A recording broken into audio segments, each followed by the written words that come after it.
ধন্যবাদ আপু। একজন প্রশ্ন করেছেন, উনি একজন উদ্যোক্তা। উনি জানতে চেয়েছেন ওনার ব্যবসার নামে টিন আইডি খুলবেন নাকি উনি ব্যক্তির নামে মানে নিজের নামে টিন আইডি করবেন। উনি যদি সোল প্রোপাইটর হন তখন উনি নিজের নামে খুলবেন।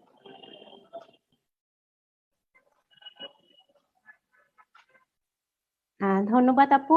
এছাড়াও একজন প্রশ্ন করেছেন, ট্রেড লাইসেন্স করার পূর্বে কি টিন আইডি করে ফেলবো, এই জায়গাটা উনি বুঝতে পারছেন। অবশ্যই করতে পারেন। একটা জিনিস শুনেন, টিন কিন্তু শুধু ব্যবসায়ীর জন্য না। টিন হচ্ছে আপনি যদি ধরেন আপনি জব করেন, আপনি কিন্তু তখন কর দিচ্ছেন। যে কোনো ব্যক্তি সে তার যদি আয় থাকে সে আয়ের জন্য কিন্তু সে কর দিচ্ছে। সো আমার যদি প্রপার্টি যদি থাকে আমার কিন্তু টিন লাগছে। ইভেন এখন যদি আপনি ব্যাংকেও যদি ফিক্সড ডিপোজিট রাখতে যান ওনারা কিন্তু বলেন যে আপনাকে টিন করতে হবে। সো যে আয় করবে তারই টিন লাগবে। সো আপনি সেটা আগেও করতে পারেন। ধন্যবাদ আপু। এছাড়া জরিমানার ব্যাপারটা সম্পর্কে অনেকেই জানতে চাচ্ছেন যে আয়কর রিটার্ন ফর্মটা যদি সময় মতো ফিল আপ করতে না পারি বা এই ব্যাপারটায় যদি পিছিয়ে যায় তাহলে কি ধরনের জরিমানা হতে পারে। আচ্ছা, একটি হচ্ছে যে আপনি যদি আপনি সময় নিতে পারেন এবং প্রাথমিকভাবে 2 মাস দেওয়া হয়। এছাড়াও আপনি যদি আরেকটি অ্যাপ্লিকেশন করেন কর্মকর্তা আপনাকে আরো 2 মাস দেবেন, অর্থাৎ 4 মাস আপনি কিন্তু একটা অব্যাহতি পাবেন। কিন্তু এর পরে যদি ক্রস হয়ে যায় তখন ওটার একটা আলাদা হিসেব আছে। আজকে সময় স্বল্পতার কারণে হিসেবটা আমরা দেখাতে পারছি না। তখন কিন্তু ডেজ ওয়াইজ ক্যালকুলেট করে ওনারা একটা সংখ্যা দেয়, বাট তারপরে সেখানে অ্যাপ্লিকেশন দিয়ে আপনাকে ক্যালকুলেট করে বের করতে হয়। আচ্ছা, ধন্যবাদ আপু। আরো অনেক প্রশ্ন এসছে, আমি আরেকটি প্রশ্ন বলতে চাচ্ছি। ব্যক্তিগত মূল্যবান গয়নার ব্যাপারটি আরেকটু জানতে চেয়েছেন ওকে, একজন। আমার যদি ধরেন 50 লক্ষ 60 লক্ষ 70 লক্ষ টাকা যত গয়না থাকে সেটার হিসেব আমি এখানে দিব। এখন অনেকেই বলতে পারে আপু আমি হিসেব দিলাম না, কি সমস্যা, আমি আমার ব্যবসা দিলাম, চাকরি দিলাম, সব দিলাম, কিন্তু আমি গয়না বাবা লিখবো না। হ্যাঁ, গয়না যদি জানাজানি হয়ে যায় এখন লিখবেন না, এটার দুটো কনসিকুয়েন্স হতে পারে। একটি হচ্ছে আপনি কিন্তু বলছেন সব জ্ঞানে, কিন্তু আপনার কাছে গহনা আছে আপনি লিখলেন না, তাহলে আপনি মিথ্যে বললেন। যদি কোনোভাবে এটা নিয়ে আপনার ইনভেস্টিগেশন হয় তখন একটা প্রবলেম। দ্বিতীয়ত ধরেন আপনার অনেক গয়না এবং সেটা চুরি হয়ে গিয়েছে, ঠিক আছে, তখন কিন্তু আপনি বলছেন যে আমার 100 ভরি গয়না চুরি হয়ে গেছে, কিন্তু পুলিশ এসে যদি কোনো কারণে আপনাকে জিজ্ঞেস করতে চায় তখন কিন্তু দেখা যাবে যে আপনি কি করেছেন এটা উল্লেখ করেননি কোথাও। সো এভাবে এটা আপনার ভবিষ্যতে সমস্যা হতে পারে। একটা জিনিস মনে রাখেন, আমি পরিসম্পদ দেখালেই কিন্তু আমাকে ট্যাক্স দিতে হচ্ছে না। আমার যদি সেটা একটা লিমিট ক্রস করে তখন কিন্তু যে আমি পরিসম্পদের উপরে তাও সারচার্জ দিচ্ছি। জি, ধন্যবাদ আপু।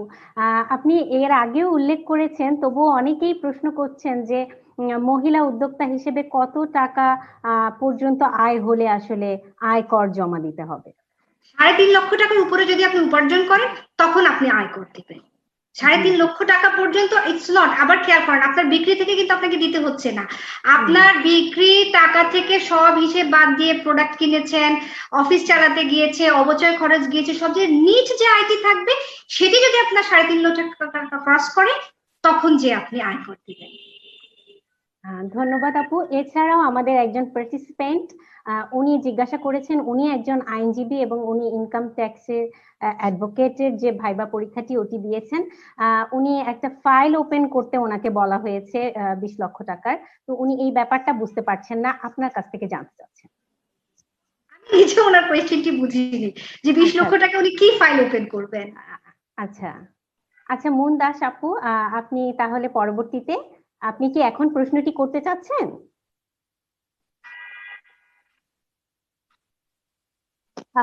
যদি সময় থাকে তাহলে করতে চাচ্ছিলাম। জি অবশ্যই আপু, আপনি প্রশ্নটি করে ফেলুন। আচ্ছা, আসসালামু আলাইকুম ম্যাডাম।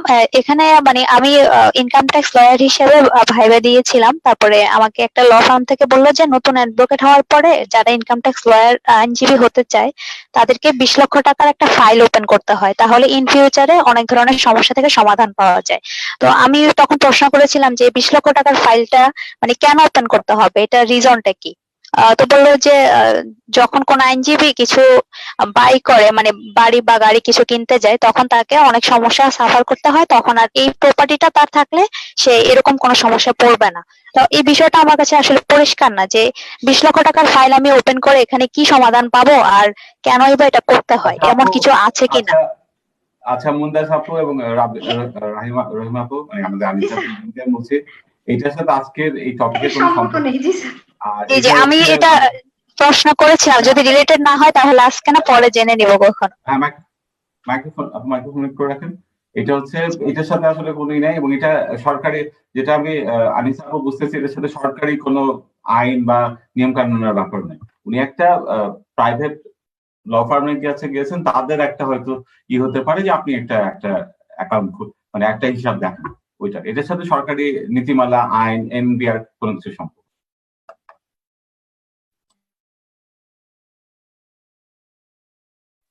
ধন্যবাদ স্যার, ধন্যবাদ আপু। এছাড়াও আমাদেরকে অনেক উদ্যোক্তারা প্রশ্ন করেছেন কিভাবে ফর্মটি ফিল আপ করতে পারেন এবং পুরো প্রক্রিয়াটা সম্পর্কে, এ সম্পর্কে তো আপু আমাদেরকে খুব সুন্দরভাবে বুঝিয়ে বলেছেন। তাহলে আর কোনো প্রশ্নের অবকাশ থাকলো না। অনেক অনেক ধন্যবাদ রাহিমা আপুকে। সবাইকে ধন্যবাদ। আসসালামু আলাইকুম। ধন্যবাদ রোকেয়া সুলতান আপু।